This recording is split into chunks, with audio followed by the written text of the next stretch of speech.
I would like to welcome you. Thank you for taking some time to talk to the listeners here at WFMU. You just have so many things going on and are so multi-talented. What's going on with Philm right now? Well, currently, we're basically celebrating the release of this new album, and it's a new album, Fire from the Evening Sun, which we released on September 16th. And we're really excited and happy that we finally put this album out. You know, it's taken quite some time, considering that we wrote the music for this album during the recording of our first album, which was released in May of 2012. How is the music for you then, considering it's taken its time? When you listen to it now with new ears in 2014? What, from the time that we recorded it in 2014, Fire from the Evening Sun, but we wrote the music. Oh, okay. Okay. Yeah. Got it. So, yeah, it's taken a while, but, we finally got it out. But we think it's a nice evolution that, we've taken since the first album. The songs are a little more concise and straightforward. They're more appealing to your average listener instead of creating music that is avant-garde or improvisational. And you are such a master of both. Do you prefer one to the other, or do you just sort of be like, this is my avant-garde project, like when you work with John Zorn or whatever? I love them both, but avant-garde and improvisation is very free.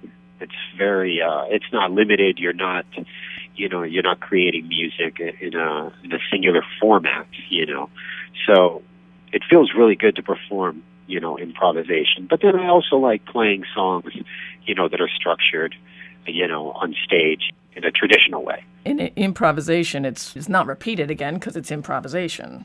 Exactly. Yeah, and that's the beauty of improv, is that you can never capture that again unless you record it, and that's how Philm likes to create and write music, and that's by improvisations. And then we record our improvisations, and then we'll just take these little gems, what I call gems, and create a song around those ideas.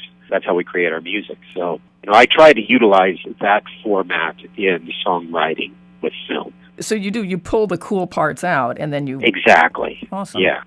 So out of an evening, let's say, with Philm, and we're recording, let's say we record an hour of music, we could probably lift, 4 or 5 pieces that have potential to be a song on a future album. And we're really good at improvising, so a lot of the creativity is always flowing. So that's why we're releasing one album after another, because we're just very productive. You guys just toured Europe not that long ago.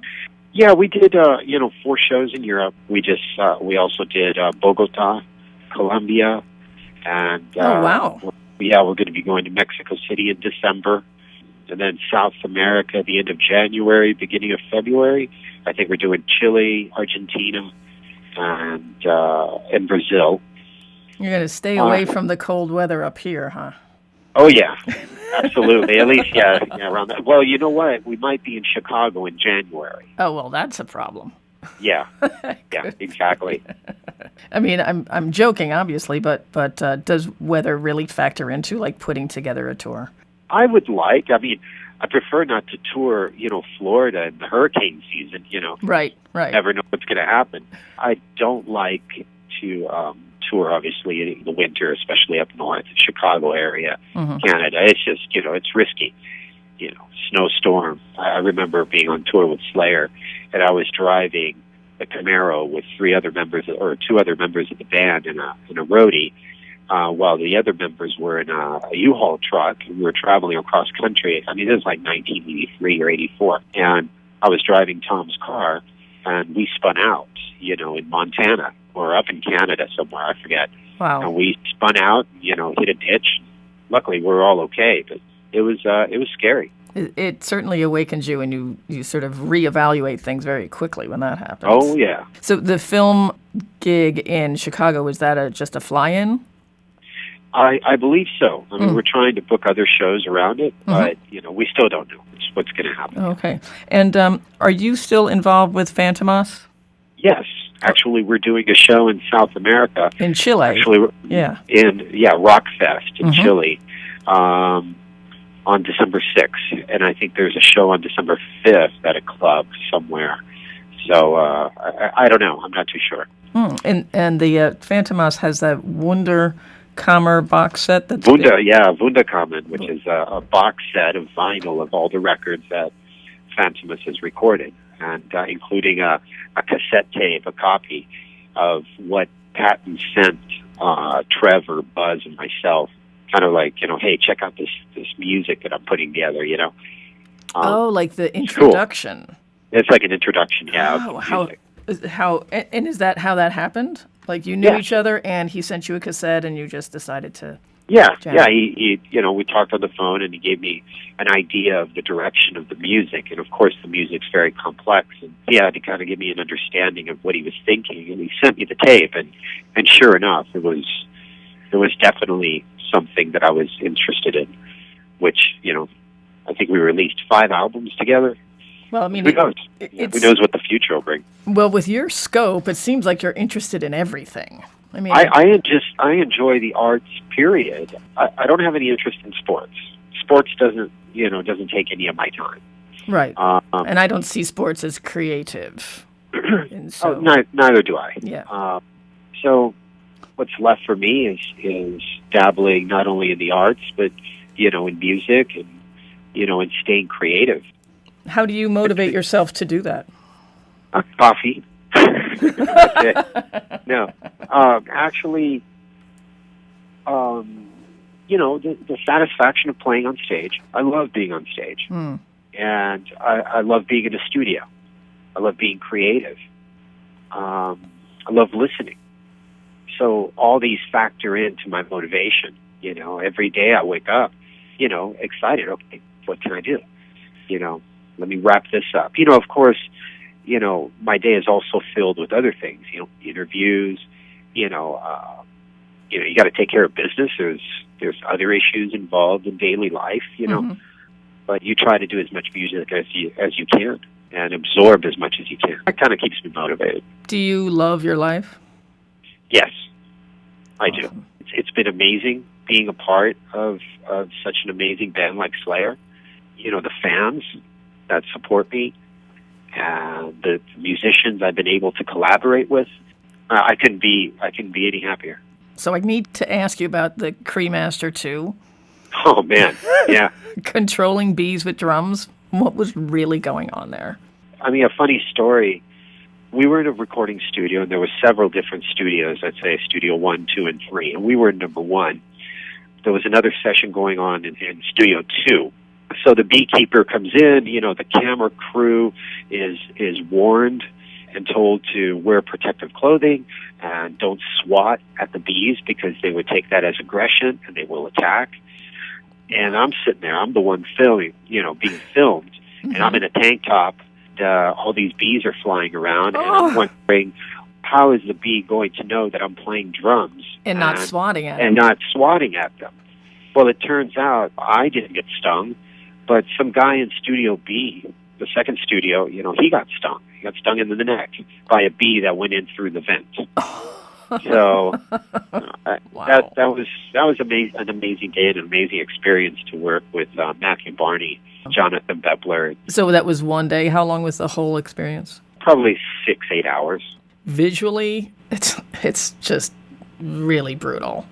It was done really well.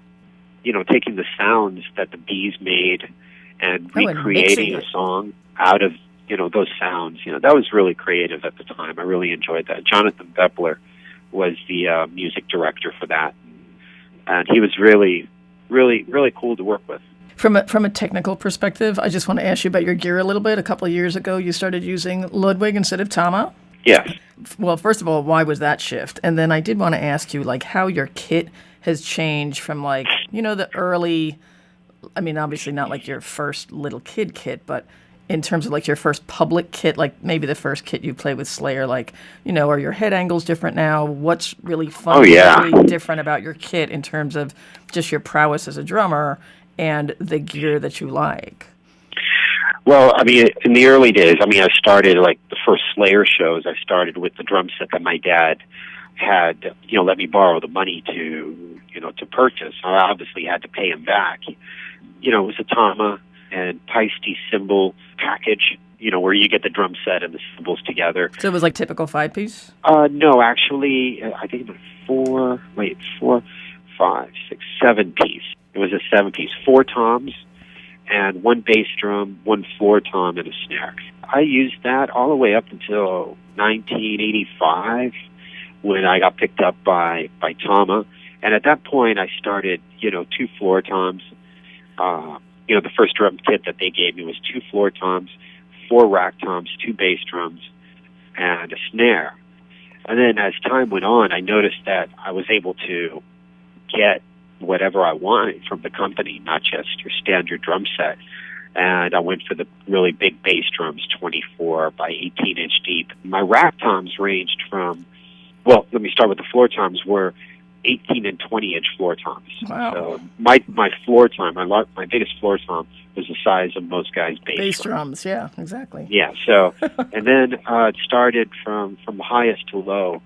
I had a 16 inch tom-tom mounted.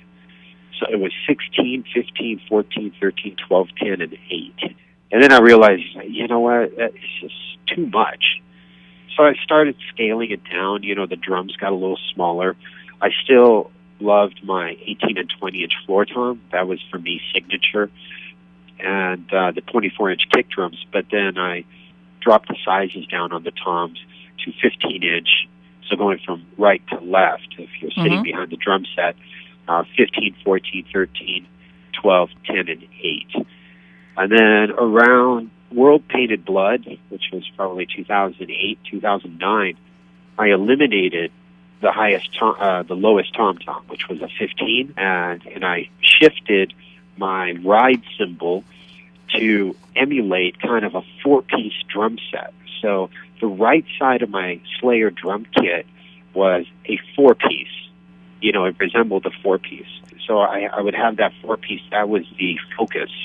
So I shifted my focus to double bass to the 4-piece visualization, and then adding all the other drums.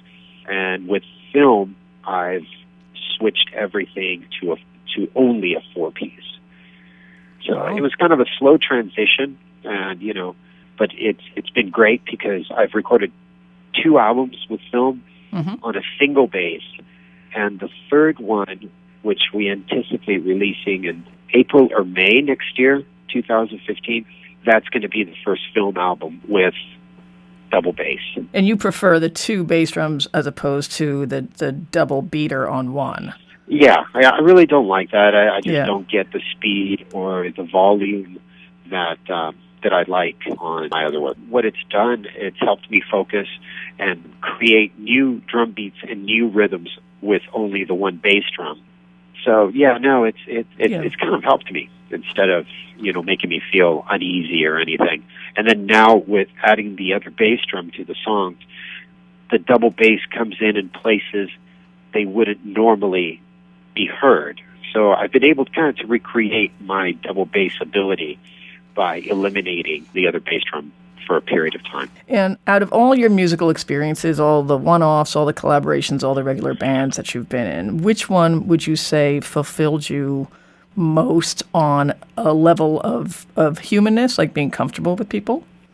Being comfortable with people? I think, what group you're asking? What band? Yeah. Or project? Fantomas was like that. Working with John Zorn was effortless. With Philm, it's effortless. Yeah, Testament, we had a great time. That was effortless too. Awesome. Who would your dream collaboration be with? Like, is there somebody out there that you really admire that you would love to make music with? Oh, there's many. Well, name a many couple. Musicians. Jack White's amazing. He's an amazing guitar player. Trent Reznor is an amazing artist. But I'm actually working with people now that I really admire.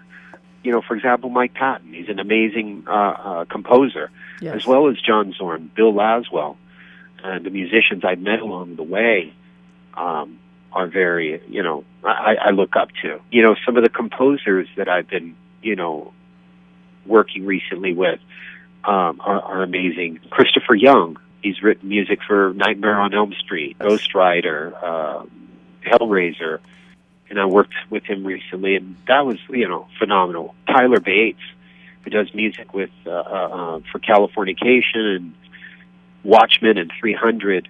I look up to him, and and I'm very lucky and fortunate to work with him and know him and have him as a friend. So, it's great. I hear you saying that there's nowhere to get to, like that you're really satisfied with who you're surrounded by now and who you're working with. Yeah, and of course, there's many musicians out there I would love to work with, but it's not something that I, sit and so you don't have like the list and you're like checking it off or anything. Oh no, absolutely not. Good. No, good. Things come, I work on them. So. What music would you listen to, like when you're doing physical work? Like if you've got to clean out your garage, like what are you going to put on and listen to? I put my iPod on shuffle and just listen to it that way. There's too many different genres or a particular group to pick where I get frustrated. I'll sit there and go through the entire thing and say, I'll give up and say, I don't know what I want to listen to, so I just put it on shuffle and just let it go. Okay. What do you want listeners to know about you that they may not know? They pretty much know everything.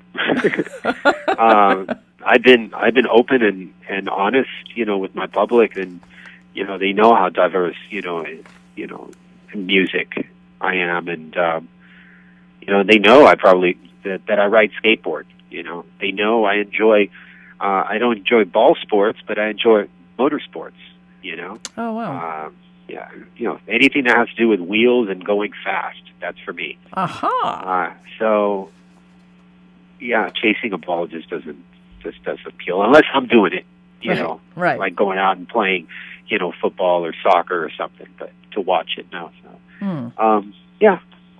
Okay. That's it. Thank you for your time, and I do want to thank you just for your innovation and the giant leap forward that I think drumming took post Angel of Death, and what you presented to the world there hadn't been done before. So awesome. Thank you. And I'm still trying to give more. Well, to the public. So. And the public does really appreciate that. You just made such a huge impact on heavy music and drumming and music in general. Cool. Thank you. Enjoy your day, sir. Thank you. Likewise. You. Take care. Bye-bye. Bye.